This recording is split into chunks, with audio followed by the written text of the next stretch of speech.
অসমৰ অন্যতম আগশাৰীৰ সাংস্কৃতিক অনুষ্ঠান মেজাংকুৰি মেঘমল্লাৰ প্ৰথম নাট্য নিবেদন ঠেঙাল কছাৰী লোকসংস্কৃতিৰ আধাৰত ৰচিত খোলাং বুঢ়ী শীৰ্ষক নাট প্ৰদৰ্শন কৰা হয়। দেওবাৰে শ্ৰীমন্ত শংকৰদেৱ কলাক্ষেত্ৰৰ মাধৱদেৱ প্ৰেক্ষাগৃহত প্ৰদৰ্শন কৰা হৈছে এই নাটখন।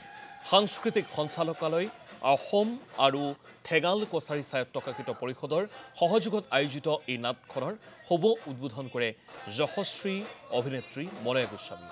লগতে উপস্থিত থাকে অসম প্ৰদূষণ নিয়ন্ত্ৰণ বৰ্ডৰ অধ্যক্ষ অৰূপ কুমাৰ মিশ্ৰ, ঠেঙাল কছাৰী স্বায়ত্তশাসিত পৰিষদৰ কাৰ্যবাহী সদস্য বিপুল কছাৰীৰ লগতে বহু বিশিষ্ট ব্যক্তি। নাটখনিৰ পৰিকল্পনা বিনয় শইকীয়াৰ আৰু পৰিচালনা সীমান্ত ফুকনৰ। সামগ্ৰিক পৰিকল্পনা আৰু ব্যৱস্থাপনা মানসী দত্তৰ। নাটখনত অভিনয় কৰিছে ডাক্তৰ আলেখ্য বৰুৱা, পাকিজা বেগম, আশ্ৰমিকা আৰু অনন্যা শইকীয়াৰ লগতে আন কেইবাগৰাকীও নবীন প্ৰবীণ অভিনেতা অভিনেত্ৰী।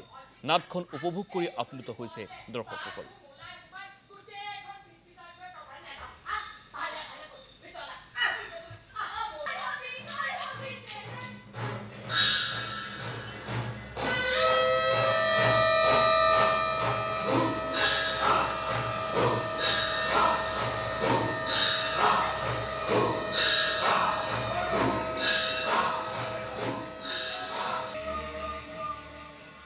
আজি মাধৱদেৱ প্ৰেক্ষাগৃহত এখন সুন্দৰ সৰ্বাংগ সুন্দৰ নাটক এখন আমি সকলোৱে উপভোগ কৰিলোঁ। আৰু খোলাং বুঢ়ী এখন ঠেঙাল কছাৰী লোকগাথাৰ ওপৰত এখন অতি সুন্দৰ ৰচনা হৈছে গোটেই নাটকখনৰ। বিনয় শইকীয়া আৰু পৰিচালনা আমাৰ সীমান্তৰ গতিকে সীমান্তই খুব সুন্দৰ এজন দক্ষ পৰিচালক আৰু খুব গোটেই টিমটোৱে খুব কষ্ট কৰিছে এই নাটকখনৰ কাৰণে। আৰু ইয়াৰ মিউজিকেই ক'ম নে মই কোন ফালৰ পৰা ক'ম, গোটেই লাইট মিউজিক প্ৰত্যেকটো ক্ষেত্ৰতে একদম সফল নাটক এখন হৈছে। আচলতে খোলাং বুঢ়ী হ'ল ঠেঙাল কছাৰীসকলৰ এটি লোকনাট্য, লোকনাট্য। এটা খোলাং বুঢ়ী এটা চৰিত্ৰ নহয়, এটা অনুষ্ঠান।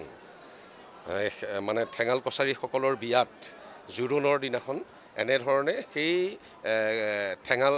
খোলাং বুঢ়ীয়ে এনেধৰণে আহি কৌতুকৰ মাজেদি আহি পেলাই তেনেধৰণে তেওঁ খোলাং বুঢ়ী নাচে। গতিকে সেই খোলাং বুঢ়ীৰ চৰিত্ৰটোকে লৈ আৰু ঠেঙাল কছাৰীৰ যিখিনি লোকসংস্কৃতি, সেই লোকসংস্কৃতিক আধাৰ হিচাপে লৈ বিনয় শইকীয়াই খোলাং বুঢ়ী নাটকখন ৰচনা কৰিছে। এইখন ঐতিহাসিক নাটক নহয়, তাত বুৰঞ্জীৰ কিছু চৰিত্ৰ আছে। জং বাহাদুৰ ৰজা হয়, জং বাহাদুৰ আছিলে, কিন্তু বাকী সম্পূৰ্ণ কল্পনাৰ আশ্ৰয় লৈ ঠেঙাল কছাৰীৰ লোকসংস্কৃতিখিনিক লৈ এই নাটকখন সজাই পৰাই তোলা হৈছে। আৰু মেজাংকুৰি মেঘমল্লাৰ পৰা এই নাটকখন প্ৰথমবাৰৰ বাবে নিবেদন কৰা হৈছে।